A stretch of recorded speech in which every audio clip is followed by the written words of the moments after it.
오늘 말씀의 제목은 하나님은 누구 편인가? 라는 제목의 말씀입니다. 하나님은 누구 편인가? 오늘 예배 자리에 오신 여러분들을 진심으로 환영합니다.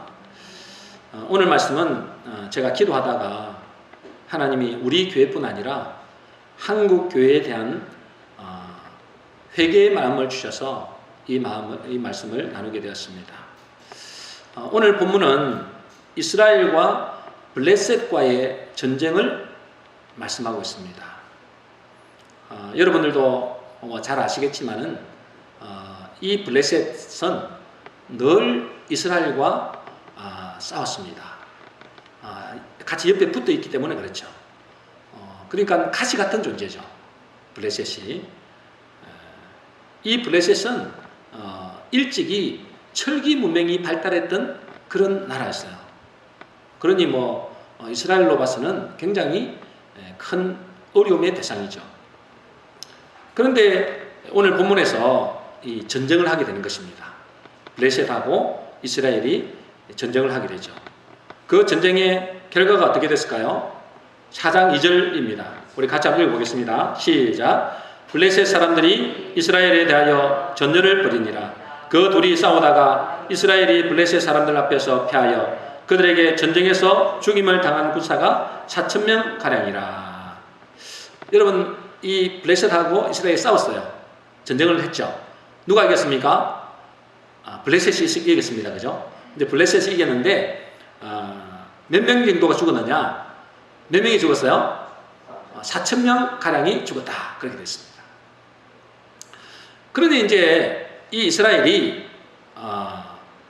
원인을 분석하는 겁니다. 왜 우리가 이 전쟁에서 패배했는가? 그 원인을 장로들이 모여서 분석을 하는 것입니다. 그래서 어떻게 분석을 했느냐? 3절입니다. 우리 같이 읽겠습니다. 시작. 이스라엘 장로들이 이르되 여호와께서 어찌하여 우리에게 오늘 블레셋 사람들 앞에 패하게 하셨는고 여호와의 언약궤를 실로에서 우리에게로 가져다가 우리 중에 있게 하여 그것으로 우리를 우리 원수들의 손에서 구원하게 하자 하니. 이제 이 패배한 원인을 분석했는데 그 원인이 뭐라고요? 뭐 때문에 이 전쟁에서 패배했는지 그 원인이 뭐라고 그랬습니까? 언약궤가 없었기 때문이라는 거예요. 언약궤가 없었어. 언약궤만 있었다면 우리는 이 전쟁에서 승리할 수 있을 텐데 언약궤가 없었기 때문에 우리가 이 전쟁에서 실패했다. 그래서 언약궤를 가져와서 싸우면 우리가 반드시 승리하게 될 것이다. 이렇게 생각한 것입니다. 그래서 이스라엘 백성들이 언약궤를 가지러 이제 실로에 갔습니다. 그리고 그 언약궤가 자기 진영에 들어오자 이 백성들이, 이 군사들이 환호식을 지르고 이제 땅이 울리도록 난리가 났습니다. 5절 한번 볼까요? 5절 한번 보겠습니다. 시작. 여호와의 언약궤가 진영에 들어올 때에 온 이스라엘이 큰 소리로 외치며 땅이 울린지라. 그러니까 블레셋 군대가 이 소리를 듣고 깜짝 놀랄 정도로 아니 저쪽에 지금 무슨 일이 벌어진 거야? 이렇게 이 사기가 충천한 거예요. 이제 이 이스라엘 사람들은, 이스라엘 군사들은 언약궤가 자기 진영에 들어왔기 때문에 전쟁에서 승리할 수 있다고 생각한 것입니다. 그런데 이제 전쟁을 했어요. 전쟁을 붙었습니다. 그 결과가 어떻게 됐을까요? 언약궤가 들어와서 이제 전쟁을 붙었는데 그 전쟁의 결과가 어떻게 됐느냐? 10절, 11절입니다. 우리 같이 읽겠습니다. 시작. 블레셋 사람들이 쳤더니 이스라엘이 패하여 각기 장막으로 도망하였고 사륙이 심히 커서 이스라엘 보병에 엎드린 자가 3만 명이었으며 하나님의 궤는 빼앗겼고 엘리의 두 아들 홈니와 비나스는 죽임을 당하였더라. 여러분, 언약궤가 들어오기만 하면 우리는 이 전쟁에서 반드시 승리할 것이다. 그렇게 생각했는데 막상 언약궤가 들어와서 이제 그 사기가 충천한 가운데 이렇게 전쟁을 했는데 그 결과가 어떻게 됐어요?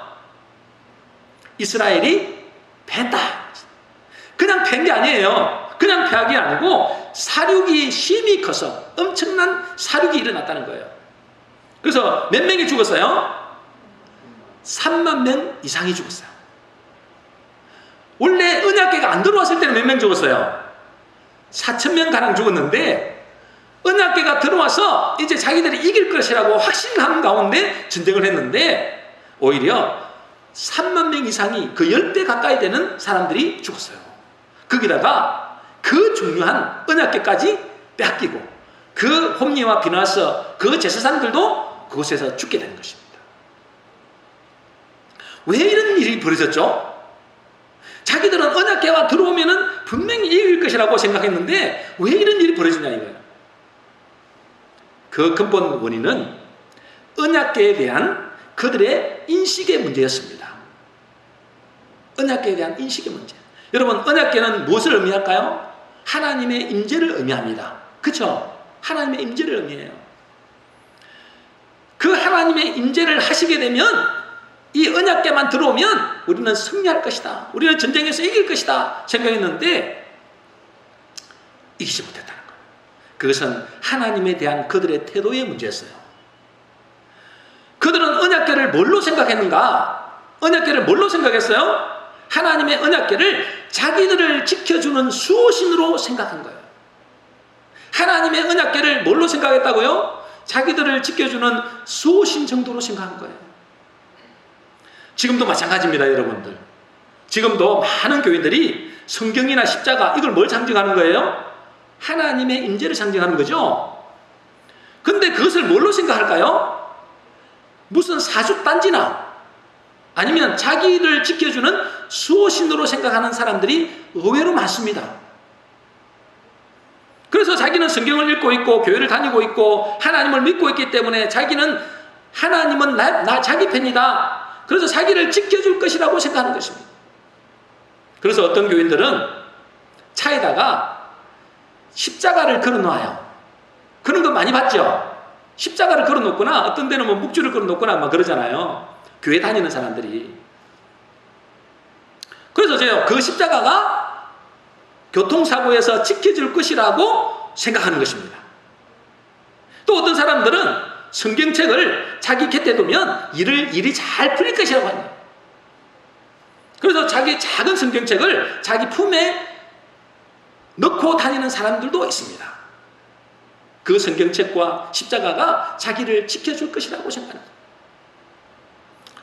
여러분, 제가 중학교 시절 때 이야기인데요. 중학교 시절 때 이야기인데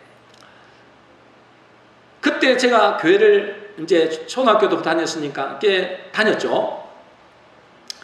그런데 아버지가 술 취해서 집으로 돌아오기만 하면 집에서 난리가 나는 겁니다. 일주일에 거의 4-5번은 싸워요. 우리 집은 4-5번은 싸우게 됩니다. 싸움이 없는 날이 오히려 이상할 정도예요.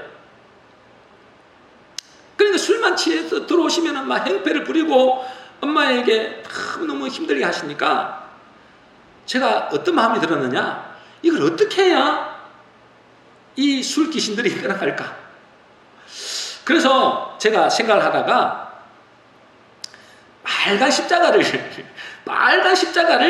이렇게 그림을 그려가지고 이제 도화지에 있잖아요. 빨간 십자가를 그려가지고 이 3개를 그렸어요. 3개를 그려가지고 그것을 오려가지고 제 책상 앞에다가 딱 붙여놨어요.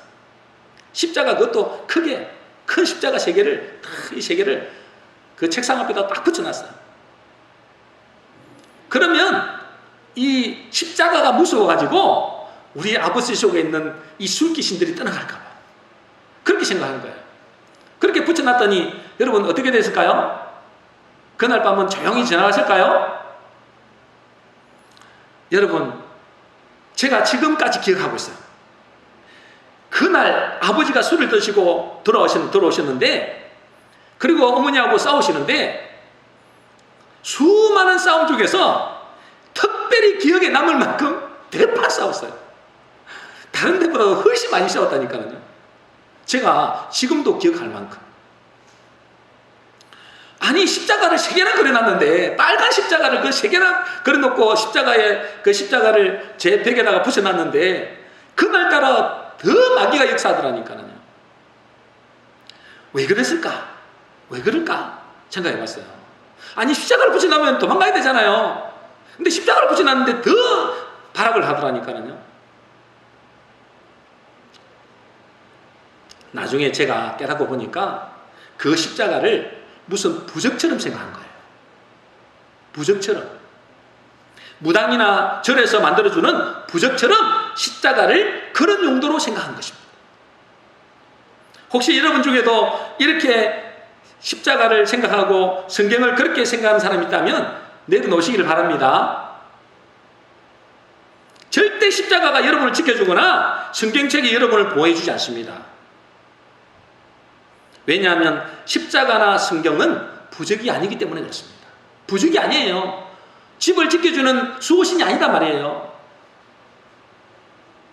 많은 교인들이 착각하는 것이 있는데 하나님은 자기 편이라는 겁니다. 왜 그럴까요? 자기는 교회를 다니고 있고 하나님을 믿고 있기 때문에 하나님은 자기 편이 되어줄 것이라고 생각합니다. 혹시 여러분들도 그렇게 생각하는 분 있습니까? 하나님은 내 편이야. 나는 교회를 다니고 있고 예수를 믿고 있고 하나님을 믿고 있기 때문에 하나님은 내 편이야. 이렇게 생각하는 분 있습니까? 여러분, 이것이 맞는 말이냐 이 말이에요. 교회 다니고 하나님 믿으면 하나님이 자기 편이 되어줄까요? 여러분 어떻게 생각하세요? 여러분 우리가 교회 나오고 하나님 믿고 있으니까 성경 말씀을 잘 알고 있으니까 하나님이 내 편 되어줄까요? 그래서 이런 교회는 하나님이 자기 편이기 때문에 자기가 원하는 대로 일이 풀리지 않으면 원망하고 불평합니다. 당연히 하나님 내 편인데 내 편 들어줘야 되는데 내 편 안 들어주는 거예요.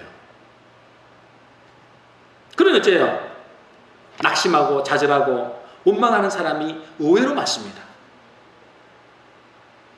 몇 주 전에 어떤 목사님이 이런 설교를 했다고 해요. 뉴스까지 났습니다. 코로나는 하나님의 심판이다. 코로나는 하나님의 심판이다. 그런 설교를 했어요. 이 설교를 하는 목사님은 이 코로나는 자기와 자기 교회에 대한 심판이라고 그런 의미로 설교를 했을까요? 코로나는 하나님의 심판이다. 그래서 이 심판이 우리와 우리 교회를 향한 심판이다. 그런 의미로 설교를 했을까요? 그렇지 않을 겁니다. 그죠? 하나님의 심판이라고 하면서 이것은 세상을 향한 심판이고 불신자를 향한 심판이라고 생각했을 겁니다. 그렇겠죠? 그런데 아이러니하게도 그 교회에서 40명 가량이나 코로나 확진자가 나왔다는 거예요. 여러분, 코로나는 하나님의 심판일 수 있습니다. 그렇죠? 하나님의 심판이고 경고라면 과연 누구를 향한 심판이고 경고냐 이 말이에요. 누구를 향한 경고죠? 누구를 향한 심판이죠? 불신자들과 이단들을 향한 경고이고 심판일까요? 그럴 수도 있습니다. 그럴 수도 있어요. 그러나 제가 기도하면서 하나님이 제게 주신 마음은 예전에는 코로나로 불신자들을 심판하고 나아가서 이단들을 심판하셨다면 지금은 교회를 향한 하나님의 심판이고 경고라는 것입니다. 그 교회 안에는 우리 교회도 당연히 포함되어 있습니다. 그래서 다른 사람들을 보고 다른 사람들을 판단하고 정죄하고 손가락질하기 전에 우리 교회와 한국 교회가 철저히 회개한다는 거예요. 그러면서 우리 교회와 한국 교회가 무엇을 회개해야 되는지를 깨닫게 하셨어요. 제가 기도하는데 진짜 회개해야 될 것은 한국 교회가 교만하고 거만해진 것을 회개한다. 지금 우리뿐 아니라 한국 교회가 무엇을 자랑하죠? 한국 교회가 뭘 자랑합니까? 힘 자랑합니다. 힘 자랑. 돈 자랑해요. 돈 자랑. 숫자 자랑하고 세력을 자랑하는 것입니다. 그래서 우리가 이렇게 힘이 세다는 거예요. 우리가 이렇게 대단하다는 겁니다. 이것은 하나님의 뜻과는 전혀 상관없는 일이라는 거예요. 여러분 언제 예수님이 힘 자랑하고 돈 자랑하고 세력 자랑했습니까? 예수님이 힘이 없어서 십자가를 지셨습니까? 아니잖아요. 하나님이 힘이 없어서 그 당시에 로마를 무너뜨리지 못한 것이 아니잖아요. 그런데 지금 한국교회는 힘과 돈과 숫자와 세력을 통해서 세상에 과시하려고요. 이것은 하나님과 뜻과는 상관없는 일이에요. 그래서 교회도 숫자가 적고 헌금이 적은 교회는 무시당합니다. 목사님 나이가 적어도 교회가 크고 교인 수가 많으면 어깨에 힘주고 다녀요. 여러분 잘 모르죠? 저는 목사이기 때문에 목회자를 많이 만나잖아요. 제 친구 목사가 어느 날 이렇게 이야기했어요. 그 친구 목사는 작은 개척교회예요. 우리보다 더 작아요. 그런데 어느 날 노예에 갔더니 자기보다 훨씬 나이가 적은 목사가 자기를 보고 심부름을 시키더래요. 그 교회는 자기들 보고 우리 친구 목사 교회보다 조금 더 커요. 그러니까 어째요? 분명히 나이도 많고 그런데 어떻게 나를 이렇게 시키지? 기분이 참 거시겠다는 거예요. 그분 표현이 참 거시겠다. 그러니 뭐째요? 지금 목회자들도 교인 수에 따라서 서열이 달라집니다. 나이가 많고 적고 선배고 후배고 그게 상관없어요. 저도 노예에 가보면 교인 수에 따라서 서열이 쫙 정해져요. 그러니 어떻게 해서든지 어째요? 숫자 모으려고 안간힘을 씁니다. 그래서 뭐 행사도 하고 프로그램도 만들고 연예인도 초청하고 그래서 어떻게 해요? 어떻게든 숫자를 불려. 그것이 뭐냐면 숫자 많은 것이 목회의 성공이라고 생각합니다. 여러분 다른 사람들만 그런 것이 아닙니다. 저 또한 마찬가지입니다. 저도 조심하려고 하거든요. 그런데 다른 동기 목사들이 잘 나가면 시기질투가 일어나요. 제 마음에. 나보다 못하면 은근히 기분이 좋은 거예요. 그게 제 솔직한 마음이에요. 이것이 과연 하나님이 기뻐하시는 마음이냐 그 말이에요. 그러니 하나님이 제가 기도하는데 이런 한국교회와 목회자들의 교만과 거만함을 철저하게 회개합니다. 그래서 애통함과 통회하는 마음을 저희한테 주셨어요. 이걸 놓고 기도하는데 애통하는 마음을 주시는 거예요. 통회하는 마음을 주시는 거예요. 저부터 통회했어요. 여러분 이것은 비단 목회자들의 문제만은 아니에요. 성도들도 마찬가지입니다. 성도들도 뭘 자랑합니까? 자식 자랑, 돈 자랑, 세상 자랑합니다. 육신 자랑하는 거예요. 그래서 하나님은 내 편이라는 겁니다. 하나님은 항상 내 편이 되어주셨기 때문에 내가 이렇게 잘 되고 내 자식도 잘 되고 앞으로도 잘 될 것이다라고 이야기합니다. 질문해 보겠습니다. 하나님은 우리 편입니까? 하나님은 한국교회 편이에요? 우리 한번 생각해 보자고요. 하나님은 우리 편일까? 하나님은 한국교회 편일까? 하나님은 교회 다닌다고 신자의 편에 속한 것이 아닙니다. 교회 다닌다고 하나님 편 되는 게 아니에요. 하나님 우리 편 되는 게 아닙니다. 불신자들이라고 해서 그들을 적으로 서는 것이 아닙니다. 하나님은. 비록 우리가 열심히 신앙생활하고 말씀을 많이 읽는다고 하나님은 우리 편 되는 것이 아니다 그 말이에요. 여러분 착각하지 마시기 바랍니다. 내가 교회 다니니 하나님은 내 편이야. 나는 신앙생활을 열심히 하니 하나님은 내 편이야. 여러분 착각입니다. 크게 착각하는 거예요. 아무리 그래도 그 사람이 교만하고 거만하면 하나님은 언제든지 떠나십니다. 잠언 16장 5절입니다. 우리 같이 읽겠습니다. 시작. 마음이 교만한 사람은 하나님이 싫어하시니 그들은 반드시 벌을 받게 될 것이다. 하나님이 누구를 싫어한다고요? 마음이 교만한 자를 싫어한다. 그들은 반드시 벌을 받게 될 것이다. 지금 한국교회가 너무나 교만했다는 거예요. 한국 성도들이 너무나 거만했다는 거예요. 반드시 뭘 받는다고요? 벌을 받는다. 여러분 우리가 아무리 신앙생활을 열심히 하고 교회를 아무리 오래 다니고 하나님 말씀을 많이 안다 할지라도 그 사람이 교만하면 하나님은 떠나버려요. 반드시 벌을 받게 됩니다. 역대하 32장 25절입니다. 같이 읽겠습니다. 시작. 히스기야가 마음이 교만하여 그 받은 은혜를 보답하지 아니하므로 진노가 그와 유다와 예루살렘에 내리게 되었더니. 여러분, 히스기야 왕 잘 아시잖아요. 얼마나 착하고 충성된 종이었어요, 처음에. 그래서 하나님이 그 죽음에 15년을 연장해 줬어요. 그런 정말 하나님 앞에 충성된 종이었는데도 그 마음이 교만해지니까 어째요? 그 은혜에 보답하지 아니하므로 진노가 그 나라에 임했댔어요. 여러분, 하나님은 교만한 자를 철저히 대적하십니다. 한국교회 교인들 교만하면 하나님은 대적하신다. 반드시 벌을 내리신다. 진노가 임한다. 이게 하나님의 말씀이에요. 지금 한국교회는 하나님이 우리 하나님이라고 얼마나 그만 떨고 있는지 모릅니다. 하나님 우리 편이라는 거예요. 너희들 까불지 말라는 거예요. 너희들 불신자들 까불지 말라는 거예요. 하나님 우리 편인데 감히 우리를 대적해? 이렇게 그만 떨고 있는 거예요. 이렇게 교만한 거예요. 하나님이 우리 편이라고, 하나님이 자기 편이라고 착각하는 것입니다. 하나님이 저희한테 그런 말씀을 주셨어요. 착각하는 것이다. 하나님이 우리 편이니 우리는 괜찮다. 그래서 우리는 코로나에 안 걸린다. 여러분, 이것은 교만입니다. 오늘 본문의 이스라엘은 하나님을 자기들을 위해서 싸워주는 용병 정도로 생각했어요.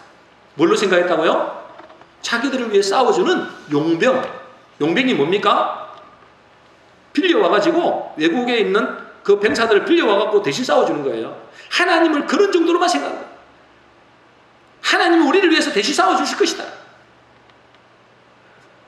그래서 언약궤를 앞세워서 하나님이 우리 편이니 우리는 반드시 승리할 것이라고 큰 소리 친 겁니다. 금방 보셨잖아요. 그런데 정작 하나님은 이스라엘 편이 아니에요? 이스라엘 편이 아니었어요. 언약궤가 와 있는데도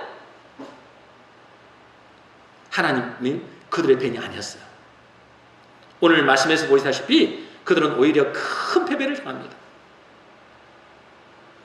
이스라엘이 교만하여 하나님의 영광이 떠났는데도 언약궤만 있으면 하나님이 그들을 도우실 것이라고 착각한 거예요. 우리가 교회만 다니면 하나님은 우리를 도우실 거라고 착각하는 거예요.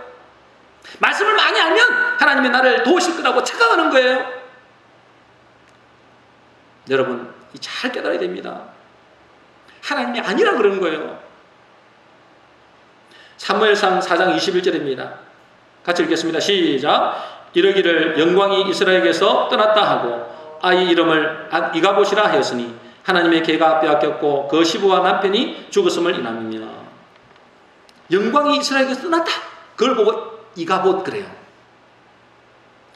하나님의 영광이 떠났는데도 자기는 하나님이 우리 편이라고 생각하는 거예요. 교만해서 하나님이 영광이 떠났는데 여전히 자기들은 착각하고 있는 것입니다. 여러분, 교만해서 하나님을 떠난 언약궤는 그 자체가 우상입니다. 교회도 하나님 앞에 올바르게 서지 못하면 아무것도 아니에요. 십자가는 우상밖에 안 됩니다. 저 십자가 있죠? 저 십자가 우리를 지켜줄까요? 천만의 말씀입니다. 교만하면 저 십자가는 아무것도 아니고 오히려 우상이에요. 여러분, 언약궤가 있다는 것은 복된 일이죠. 그죠? 하나님의 임재가 있으니까. 언약궤는 뭘 말합니까? 하나님의 임재를 말합니다. 다시 말해서 하나님의 말씀이에요. 그 말씀이 있으면 복된 일이지만 그것을 잘못 다루면, 다시 말해서 교만하게 대하면 저주가 임한다는 거예요. 여러분, 우리도 하나님의 언약궤를 가지고 있습니다. 그죠? 하나님의 말씀을 가지고 있잖아요. 그런데 그것을 아전인수격으로 우리는 하나님의 말씀을 알고 그 말씀을 가졌다고 그만 떨고 교만하면 그 자체가 하나님의 영광은 떠나고 우상만 남는 것입니다. 그냥 우리가 와서 있잖아요. 우상만 생기는 거예요. 잘못하면 저주 재앙이 납니다. 여러분, 하나님은 누구 편이죠? 그러면 하나님은 누구 편일까요? 하나님은 한마디로 말해서 겸손한 자의 편입니다. 철저히 낮아지고 하나님을 경외하는 자의 편이에요. 교회 다닌다고 하나님 편이 아니고, 성경 많이 안다고 하나님 편이 아니고, 겸손한 자, 여호와를 경외하는 자, 여호와를 두려워하는 자, 여호와를 두려워하고 경외하는 자, 그 사람에게 하나님은 함께 하십니다. 잠언 19장 23절입니다. 우리 같이 읽어보겠습니다. 시작. 여호와를 경외하는 것은 사람으로 생명에 이르게 하는 것이라. 경외하는 자는 족하게 지내고 재앙을 만나지 아니하느니라. 여호와를 경외하는 것은 뭐요? 사람으로 어디에 이르게 한다고요? 생명에 이르게 한다. 또 여호와를 경외하는 자는 어떻게 지낸다고요? 족하게, 만족하다 이 말이에요. 만족하게 지낸다. 그리고 또 재앙을 만나지 않는다. 거꾸로 생각해 보세요. 이 시대가 지금 재앙을 만난 것은 누구 잘못이에요? 무슨 문제예요? 여호와를 경외하지 않는 것입니다. 교만하고 거만한 것입니다.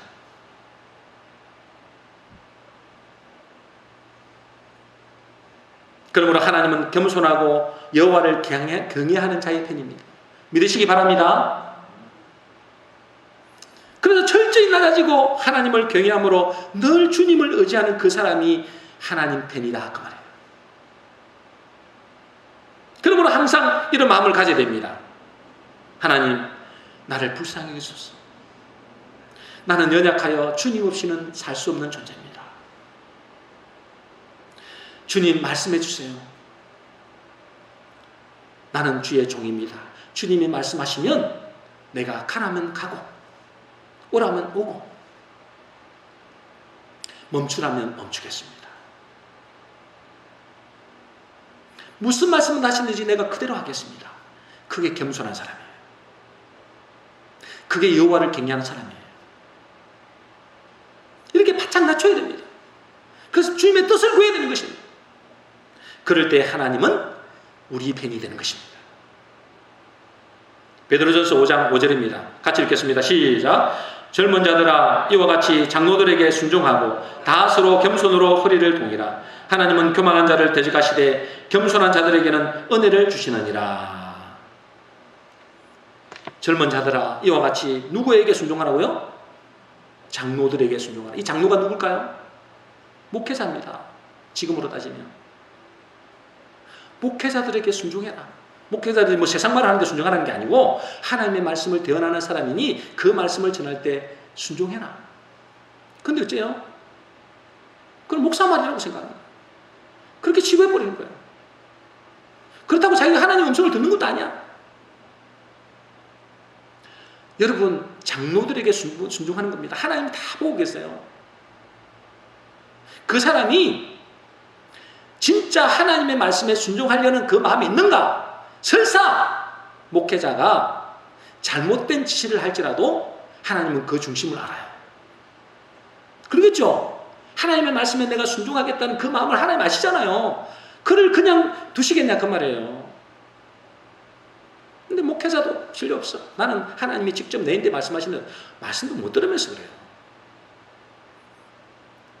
여러분, 장로들에게 순종하는 것은 곧 하나님께 순종하는 겁니다. 제 말을 들으라 그 말이 아니에요. 그런 유치한 말이 아니잖아요. 하나님은 교만한 자를 뭐 한다고요? 대적하시되. 하나님이 대적합니다. 그 사람은 교만한 자는 하나님이 대적하는 거예요. 하나님이 대적하면 이길 자가 누가 있겠습니까? 겸손한 자들에게는 뭘 주신다고요? 은혜를 주시느니라. 그러므로 하나님이 내 편이 되기 위해서 핵심적인 것은 뭐라고요? 하나님이 내 편이 되기 위한 핵심은 겸손과 하나님을 경외하는 마음입니다. 그 사람이 하나님이 함께 하시고 하나님이 그의 편이 되는 것입니다. 그것을 가장 잘 나타낸 성경이 사무엘상 7장의 말씀입니다. 사무엘상 7장에 보면 우리가 지금 사무엘상 4장을 이야기하고 있잖아요. 4장을 말씀하고 있죠. 근데 사무엘상 7장에 가면 또 블레셋이 이스라엘 쳐들어옵니다. 또 쳐들어와요. 4장에서 쳐들어왔다가 이겼잖아요. 대승을 했잖아요. 또 조금 있다가 7장에 가면 또 쳐들어와요. 근데 언제 쳐들어오느냐? 이번에는 사무엘이 온 이스라엘 백성들을 미스바에 다 모이게 해요. 기도하려고. 다 모이게 해요. 미스바라는 그 장소에 다 모이게 해요. 그렇게 모여있던 때에 이 블레셋이 쳐들어온 겁니다. 그런데 그들은 기도하러 모였잖아요. 아이들도 모이고 여자들 모이고 같이 다 모였잖아요. 그러니까 전쟁 준비가 전혀 안 된 겁니다.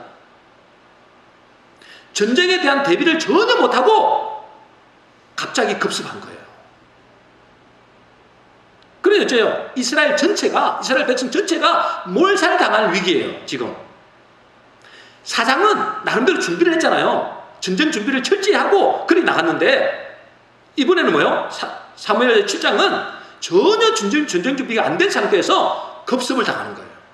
그러니까 이스라엘 백성 전체가 뭐요? 몰살당할 위기예요. 그걸 이제 이 블레셋이 그걸 알고 쳐들어온 거죠. 정말 위기의 순간입니다. 그런데 그 전쟁에서 이스라엘이 대승리를 거둡니다. 어떻게 해서 이렇게 아무런 전쟁 준비가 안 된 상태에서 대승리를 거두게 될까요? 사무엘상 7장 10절입니다. 우리 같이 읽어보겠습니다. 시작. 그날에 여호와께서 블레셋 사람에게 큰 우레를 발하여 그들을 어지럽게 하시니 그들이 이스라엘 앞에 피한지라. 어떻게 대승리를 거두게 됐죠? 누가 싸우신 거예요? 하나님이 친히 싸우신 겁니다. 하나님이 친히 싸우신 거예요. 이스라엘 백성들은 전쟁 준비가 전혀 안 됐기 때문에 하나님이 친히 싸우신 것입니다. 그래서 우리를 발해서 그들을 어지럽게 하시고 이스라엘 앞에 피하게 된 것입니다. 다시 말해서 하나님이 이스라엘 편이 되어주신 거예요. 하나님이 이스라엘 편이 되어주시면 대승리를 거두게 돼요. 그래서 그 큰 승리를 기념하여 기념비를 세웠는데 그 이름을 뭐라고 했느냐? 에벤에셀이다. 이거 많이 들어보셨죠? 에벤에셀. 여호와께서 여기까지 우리를 도우셨다. 그걸 기념한 거예요. 그러면 하나님은 어떻게 그들의 편이 되셨을까요? 사무엘상 4장까지만 해도 하나님이 뭐요? 그들의 편이 아니었어요. 근데 사무엘상 7장에 딱 들어가니까 하나님이 그들의 편이 되셔서 대승리를 거두게 하신 거예요. 어떻게 해서 그렇게 되셨나요? 그 이유가 뭐냐? 여러분, 그 이유를 알 때 하나님이 우리의 편이 되어주십니다. 그 이유를 알아야 돼요. 그 이유가 뭘까요? 사무엘상 7장에는 이스라엘이 크게 두 가지를 했어요. 크게 두 가지. 그 크게 두 가지를 했더니 하나님이 그들의 편이 되어주신 거예요. 하나는 뭐냐면 우상을 버리고 여호와만 섬겼더라 그랬어요. 사무엘상 7장 3절 4절입니다. 같이 읽겠습니다. 시작. 너희가 전심으로 여호와께 돌아오려거든 이방 신들과 아스타롯을 너희 중에 제거하고 너희 마음을 여호와께로 향하여 그만을 섬기라. 그리하면 너희를 블레셋 사람의 손에서 건져내시리라. 이에 이스라엘 자손이 바알들과 아스타롯을 제거하고 여호와만 섬기니라. 어떻게 해서 하나님이 그들의 편이 되셨다고요? 너희 중에서 우상을 제거해라. 그리하면 어째요? 이스라엘 자손들이 이스라엘 자손에게 하나님이 함께 하시고, 그래서 뭐요? 그들은 하나님이 함께 하심으로 그 전쟁에 승리하겠다. 우상을 제거해라. 오직 여호와만 섬기라. 다시 말해서 뭐죠? 이게 여호와를 경외하는 것입니다. 여호와를 경외하는 것. 여러분, 이렇게 말하면 많은 교인들이 나는 우상을 안 섬기니 나와 상관이 없네 라고 생각할 수도 있어요. 눈에 보이는 우상은 안 섬기죠. 그런데 그 바알과 아스타롯의 우상은 어떤 우상일까요? 돈의 우상입니다. 풍요의 우상이에요. 그러니까 하나님보다도 돈을 더 사랑하고 하나님을 이용해서 풍요를 얻고자 하는 그것이 곧 우상이라는 거예요.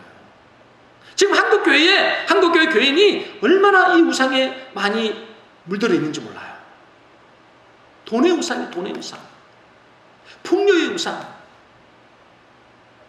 하나님을 바알과 아스타롯처럼 그렇게 취급하는 거예요. 그래서 물질 우상, 이념 우상, 풍요 우상을 버리고 오직 여호와 하나님만 사랑하고 그를 섬기라고 하는 거예요. 그럴 때 주님이 우리 편이 되어준다는 거예요.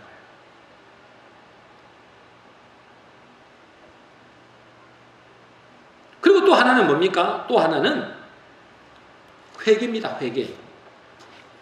사무엘상 7장 5절 6절입니다. 우리 같이 읽겠습니다. 시작. 그들이 미스바에 모여 물을 길어 여호와 앞에 붓고 그날 종일 금식하고 거기에서 이르되 우리가 여호와께 범죄하였나이다 하니라. 뭐 한 거예요 지금? 미스바에 모여서 뭐 한 거예요? 온 백성들이 뭐 한 거예요? 금식하고 회개했다는 거예요. 그래서 뭐라고 이야기합니까? 여호와여 우리가 주님께 범죄하였나이다. 여러분 하나님은 회개하는 자의 편입니다. 그 사람이 아무리 악한 일을 해도 상관없습니다. 회개하는 자의 편이에요. 한국교회 교인들이 우리는 그래도 나름대로 하나님 잘 섬기니까 하나님 우리 편이 되어줄 것이다. 저 옆에 교인을 보니까 못된 짓도 많이 하고 악한 짓도 많이 하고 그러니 하나님은 우리 편이고 저는 하나님이 대적할 것이다. 이런 천만의 말씀입니다. 그 사람이 회개하기만 하면 하나님은 그의 편이 되어주는 거예요. 지금이라도 회개하기만 하면 하나님은 우리 편이 되어주십니다. 그게 하나님의 말씀이에요. 우리가 하나님 앞에 범죄할지라도 철저히 하나님 앞에 엎드리고 회개하면 하나님은 우리의 편이 되어주실 것입니다. 지금 한국교회의 문제점이 뭡니까? 한국교회의 문제점이 뭐예요? 저를 비롯해서 한국의 많은 교인들이 자기들이 교만해 있으면서도 교만한 줄을 모릅니다. 자기가 교만한 줄을 모르는 거예요. 이게 가장 큰 문제입니다.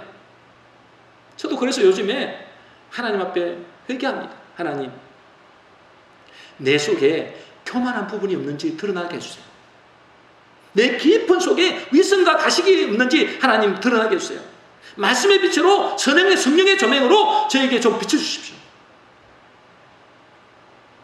지금 사람들은 어떻게 생각합니까? 한국의 지금 교회가, 한국의 형편이 지금 다 자기가 옳다는 거예요.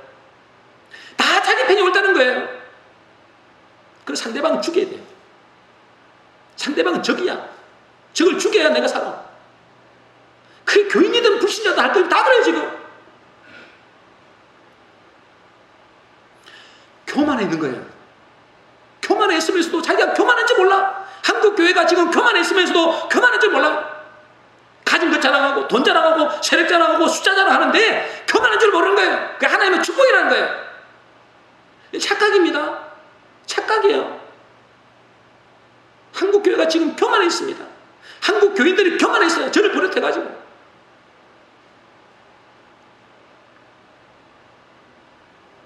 이것을 철저히 해결된다는 거예요. 하나님이 지난번에 저에게 말씀하신 거예요. 이걸 철저히 해결해야 됩니다. 하나님 우리 편이라고, 우리 한국 교회 편이라고, 내가 교회 다니는 내 편이라고 착각하지 말라는 거예요. 하나님은 절대로 교만한 자를 그 편이 되어주지 않을 뿐더러 하나님은 오히려 대적한다. 문제는 뭐냐면 자기가 교만한 줄을 모르는 거예요. 한국 교인들이 교만한데, 여러분 제가 여러분들 보면서도 일부 예배 때도 말씀드렸습니다만 여러분 보면 제가 알아요. 저 사람 교만한데 다 보입니다. 여러분들 안 보이는가? 저 여러분 제만 보이는가? 여러분들 이 자리에 오면 다 보이게 됐어요. 저러면 안 되는데 근데도 교만한 줄은 몰라요. 하나님은 내 편이라고 생각해요.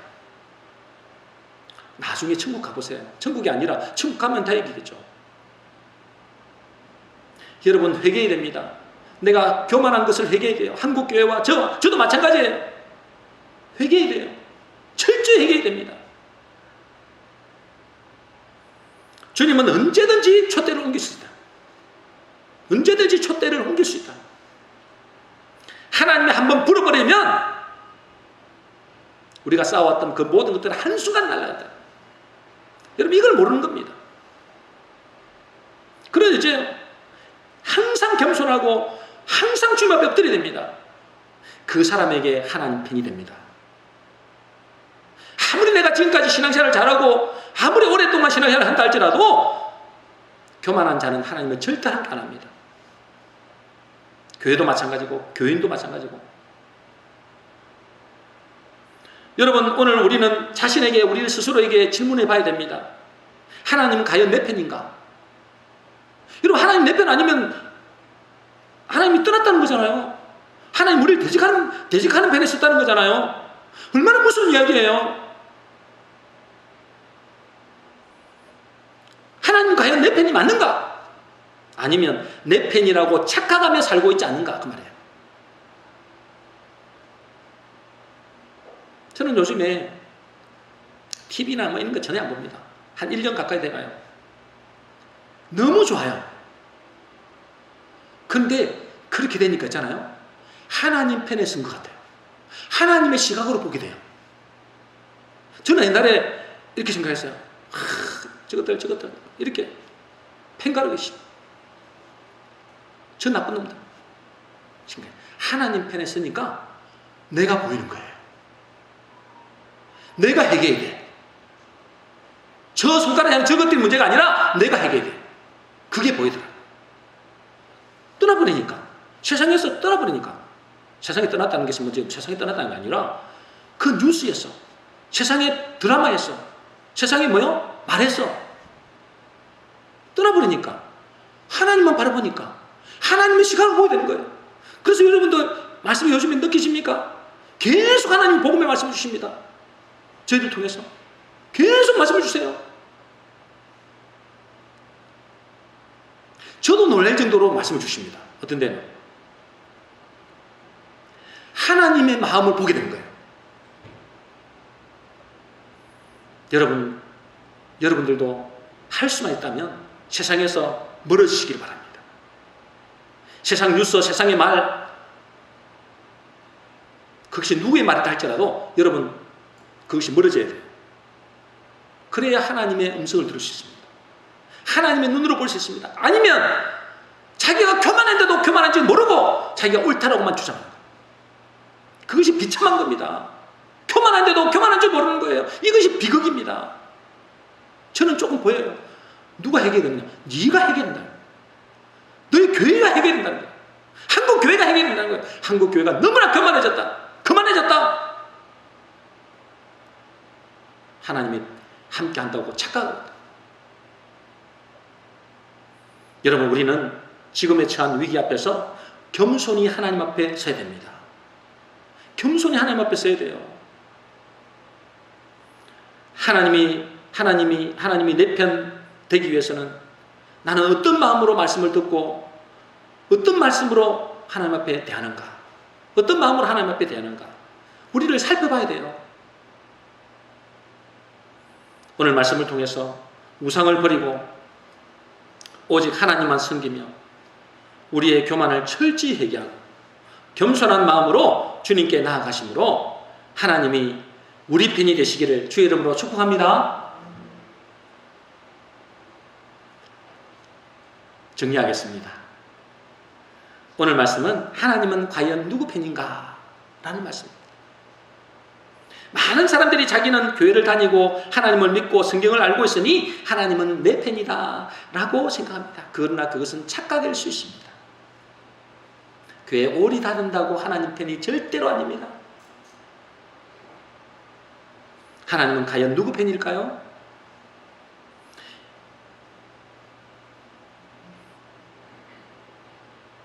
하나님은 당신을 경외하는 자, 겸손한 자의 편입니다. 틀림없어요. 하나님을 경외하며 겸손하여 늘 하나님 앞에 엎드리고 말씀을 듣고 순종하는 자, 그 사람 편입니다. 잘 안 되지만 잘 안 되니까 더 하나님 앞에 나와서 엎드리고 말씀에 순종하려고 몸부림치고 그 사람이 하나님이 긍휼히 계시고 하나님 편이 되는 것입니다. 하나님이 그의 편이 되는 것입니다. 그것은 우상을 버리는 것입니다. 그것은 하나님만 섬기는 거죠. 그래서 철저히 회개하고 엎드리는 자가 하나님이 그의 편이 되는 것입니다. 오늘 우리 모든 성도님들은 늘 자신을 낮추고 하나님 앞에 교만했던 그 모든 것을 회개함으로 하나님이 우리 편이 되어지는 그런 축복을 누리시기를 주의 이름으로 축원합니다.